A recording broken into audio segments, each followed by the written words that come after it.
নবী বলছেন, আল্লাহ আমার উম্মত যদি জাহান্নামে থাকে আমি কিন্তু জান্নাতে যাব না।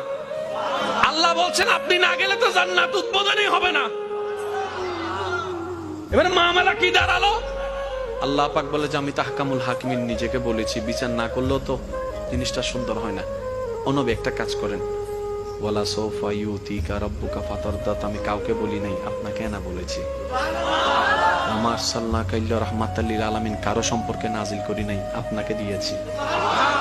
ওয়ালাল আখিরাতু খায়রুল লাকা মিনাল উলা, কাউকে বলি নাই, আপনাকে বলেছি। আর আমি আল্লাহ ভালো করে জানি আপনি হচ্ছেন উম্মতের দরদী নবী। আপনি নিজের জন্য কাঁদেন নাই, সন্তানের জন্য কাঁদেন নাই, পরিবারের জন্য কাঁদেন নাই, নাতির জন্য কাঁদেন নাই, যত কেঁদেছেন জীবনে সবকিছু উম্মতের জন্য। এমনকি হাসরের ময়দানে যখন সর্বপ্রথম আমাদের নবীকে আল্লাহর হুকুমে তোলা হবে, আমাদের নবী উঠেই জিব্রাইল আলাইহিস সালামকে প্রথম প্রশ্ন করবে, ও আমার ভাই জিব্রাইল, আমার উম্মত গুলা কোথায়? আইনা উম্মতি, আইনা উম্মতি, আমার উম্মত কোথায়, আমার উম্মত কোথায়, আমার উম্মত কোথায়? আমি উঠার আগেই নাকি আমার উম্মতকে জাহান্নামে দিয়ে দিয়েছো নাকি? আমার উম্মত কোনো জাহান্নামে চলে গেছে নাকি?